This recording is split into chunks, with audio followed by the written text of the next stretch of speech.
राधे श्याम सिंह, सेवानिवृत्त उप परिनिदेशक जनपद आगरा, आपके बीच में आज जो है गांव अयला विकासखंड खैरागढ़ में प्राकृतिक खेती का प्रशिक्षण दे रहे हैं। साथियों, जैसा कि मैंने अपनी वार्ता में बताया कि प्राकृतिक खेती बहुत ही एक उपयोगी खेती है। इस खेती में हमें लागत कम आती है, उत्पादन जहर मुक्त होता है। इसके अलावा ये हमारी प्रकृति यानी धरती माता और वातावरण को भी शुद्ध करती है। अनेकों अनेक लाभ हैं इसमें। इस खेती के जो है 4 स्तंभ हैं। पहला है इसमें बीज शोधन करने के लिए बीजामृत, दूसरा है जीवामृत एवं घनजीवामृत, तीसरा है आच्छादन एवं सहफसली और चौथा है वाष्पा। इसके अलावा इस खेती में जो है हमें फसलों में लगने वाले विभिन्न प्रकार के कीड़े, उनके लिए कीटनाशक की जरूरत पड़ती है और लगने वाली रोग के लिए हमें फफूंदीनाशक की जरूरत पड़ती है। आज मैं आपको जैसे कीटनाशकों में हमारा नीमास्त्र है, ब्रह्मास्त्र है, अग्निअस्त्र है, 10 पानी अर्क है, और फफूंदीनाशक में भी हमारे 2 हैं, जैसे छाछ है पुरानी और दूसरा है सौंठास्त्र। आज मैं आपको ये जो देख रहे हैं, ये आज मैं आपको नीमास्त्र की जानकारी मैं दूंगा कि इस नीमास्त्र को आप घर पर ही कैसे तैयार करते हैं और बहुत ही बढ़िया सस्ता और एक जैविक एक तरह का ये कीटनाशी है। इस नीम अस्त्र में जो है 1 एकड़ के लिए हम जो है नीम अस्त्र तैयार करते हैं तो 1 एकड़ में आपका 10 किलोग्राम हमारी जो है नीम की पत्ती, ठीक है। दूसरे जो है इसमें 5 लीटर जो है गौमूत्र कैसा होना चाहिए, देसी गाय का। तीसरा जो है हमें 5 किलो देसी गाय का गोबर, और अगला जो है इस ड्राम में 200 लीटर पानी, ठीक है। अब मैं एक एक करके आपको मैं बताऊंगा। जैसे पहले हमने इसमें 10 किलो नीम की पत्ती, तो यहाँ सैंपल के बतौर पर पत्तियाँ ये रखी हैं। ये नीम की पत्ती जो है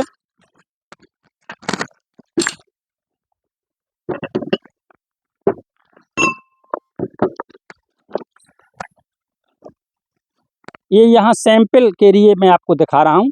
ये नीम की पत्तियाँ जो है इसमें हमने 10 किलो ले ली और हमने इसको कुचलने के लिए ये इमाम दस्ता में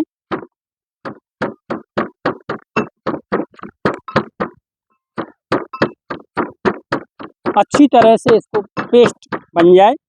तो इस तरह ये पिसी हुई पेस्ट बनी हुई ये नीम की पत्ती कितनी लेनी है, 10 किलो।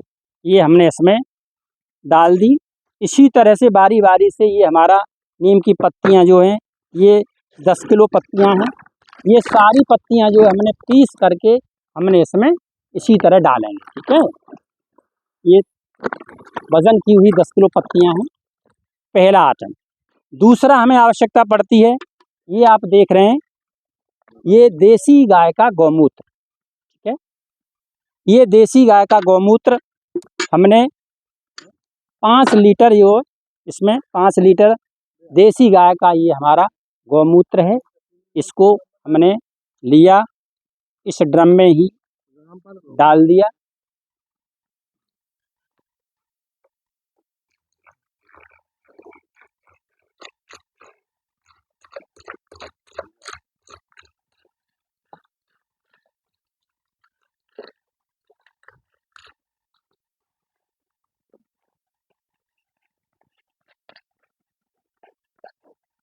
अब अगला आइटम जो है ये हमारा देसी गाय का गोबर है। ये गोबर हमारा जो है, ये आप देख रहे हैं, गोबर जो है ये तुला हुआ है। ये 5 किलो देसी गाय का हमने ये गोबर हमने इसमें डाल दिया।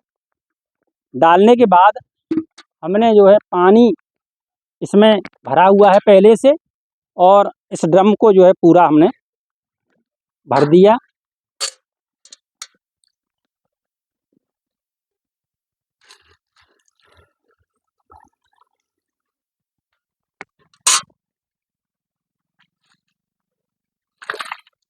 साथियों, ये ड्रम भरा हुआ है, 200 लीटर इसमें फुल है। इसमें जो मैंने आइटम बताए हैं वो आपके सामने पुनः एक बार बताऊंगा। 10 किलो नीम की पिसी कुटी हुई पत्तियां, 5 किलो गाय का गोबर और 5 लीटर गाय का गौमूत्र, इनको डाल करके हमने जो है किसी लकड़ी से, ये लकड़ी से हमने इसको जो है मिला दिया, ठीक है।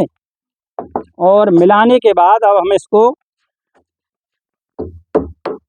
छायादार स्थान पर हम इसको जो है 48 से 96 घंटे तक छायादार स्थान पर इसको रखते हैं।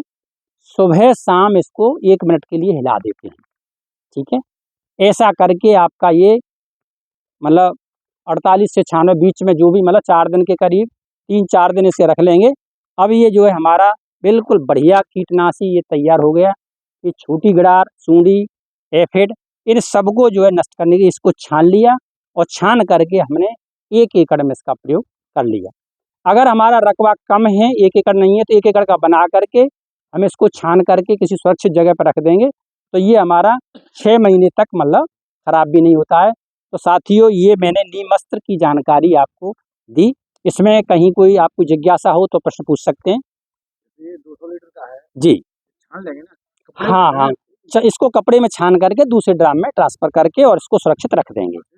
हाँ, मशीन से छिड़का जाएगा, ठीक है। 200 लीटर पानी 1 एकड़ में लगाना है, ठीक है। तो ये नीम अस्त्र बहुत सादा सिंपल है, इसमें कोई ज़्यादा लगाना कब? इसको जब आपको वैसे सुरक्षित अगर हल्की फुल्के प्रभाव हो, जैसे गिडार का, मच्छर का, तब भी लगा सकते हैं। नहीं तो आप जो है इसको सुरक्षा के तौर पर जब आपकी फसल लगभग 30-35 दिन की हो तब लगा दीजिए। और फिर जो है हाँ, गेहूँ में भी लगा सकते हैं। विशेषकर सब्जियों में ज़्यादा परेशानी आती है, सरसों में भी आती है। तो किसी में भी प्रयोग करेंगे तो इसका पहला काम तो ये हमारा कीटनाशी का है। दूसरा, इसके साथ साथ चूँकि इसमें गाय का गोबर है, गाय का पेशाब है और इसमें नीम की पत्तियां हैं, तो ये पौधे को मतलब एक तरह का बढ़वार में भी अच्छी मदद करता है। इसके डालने से पौधे पर एक ग्रोथ प्रमोटर का भी काम करता है। तो साथियों, ये मतलब मैंने आपको कीटनाशी की जानकारी दी। अब जो है इसके एक बेसिक स्तंभ और हैं, मैं थोड़ी सी आपको एक झलक जो है विभिन्न फसलों में लगने वाले कीड़े कौन कौन से हो सकते हैं, ये थोड़ी सी जानकारी मैं आपको देने का प्रयास करूँगा। जैसे आपका ये आपका मक्का में इस तरह ये जो है इस तरह के कीड़ों का असर आता है।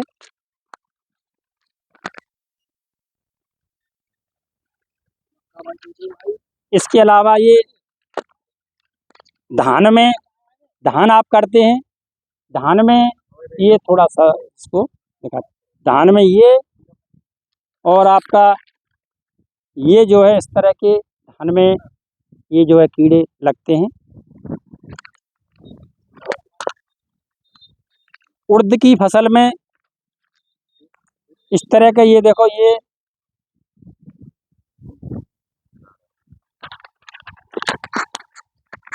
ये उड़द की फसल में इस तरह के कीड़े आते हैं। अरहर की फसल में इस तरह की ये जो है ये है और ये। साथियों, नीम अस्त्र के अलावा कुछ गिडारें ऐसी हैं जो दसपनी अर्क से नष्ट होती हैं, उसकी जानकारी मैं आगे आपको दूंगा। थोड़ी सी जानकारी में आपको, एक बाष्पा नई चीज़ है, उसको थोड़ा समझने की कोशिश करिए। बाप्सा जो है, बाप्सा का मतलब ये होता है कि जैसे हम सिंचाई करते हैं तो सिंचाई के बाद जो है जब वो पानी सूख जाता है, बाष्प उड़ करके उड़ जाता है, तो मिट्टी के कणों के बीच में जो है 50% हवा और 50% जल वाष्प होती है। वास्तविकता ये है कि पौधा अपना भोजन जो है जल वाष्प में से ही ग्रहण करता है। तो उसमें उनका मानना ये है कि किसी तरीके से जैसे दिन के 12 बजे जहाँ तक धूप के बाद उसकी छाया पड़ती है, उस छाया में जो है पौधा जो है उस छाया की परिधि से बाहर उसकी जड़ें जो है भोजन लेने के लिए जाती हैं। ये जो है एक डायग्राम के द्वारा आप देखने की कोशिश करेंगे।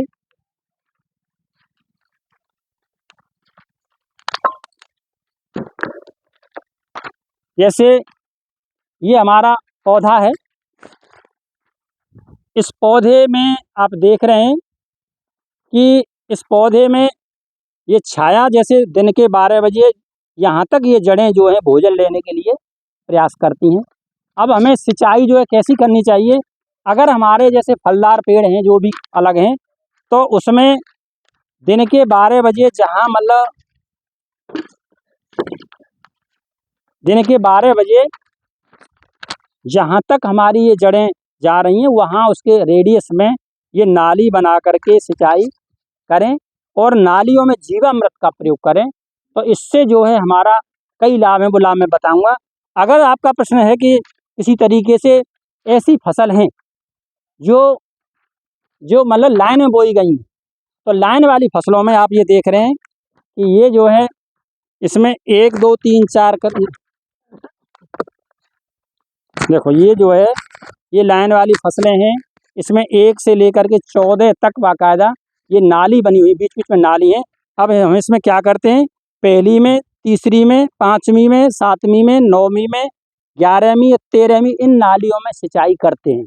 ऐसा करने से बाकी जो है जैसे 2 है, 4 है, 6 है, 8 है, 10 है, 12 ये नालियाँ छूट जाती हैं, लेकिन पानी इसमें जो है सभी पौधों को मिल रहा है, आप देख रहे हैं। तो इसका सिद्धांत ये है इस प्राकृतिक खेती में कि हम जो है खाली जगह में, जैसे हमने फसल की बुवाई की और बुवाई के बाद जो खाली जगह मिली वहाँ उसको आच्छादन से यानी मल्चिंग से ढक देते हैं। ढकने के बाद इसमें जो है जैसे पहले तो पानी की बचत आधी जगह कुछ नाली छोड़ी हैं और आधी में दिया है, तो 50% पानी की बचत तब होती है। दूसरा ये है जैसे हमने आच्छादन बिछाया है, तो आच्छादन बिछाने से वो जो है 25% पानी की वाष्पीकरण द्वारा उड़ के होता है, वो बचत होती है। प्लस इसके अलावा 15% जब हमारा जो हमने आच्छादन बिछाया है वो सड़ेगा, गलेगा, सड़ गल करके वो ह्यूमस बनाएगा, तो सड़ा गला ह्यूमस जो है वो वातावरण से 15% नमी को खींचता है। इस तरह जो है कुल मिलाकर के 90% पानी की बचत होती है। तो ये मैंने बताया कि आपकी प्राकृतिक खेती में मैंने बताया था बाष्पा हो गया, कीटनाशी के बारे में मैंने आपको चर्चा की। अब जो है दूसरे आच्छादन दो अगली बैठक में मैं बताऊंगा। धन्यवाद साथियों। थोड़ा समझ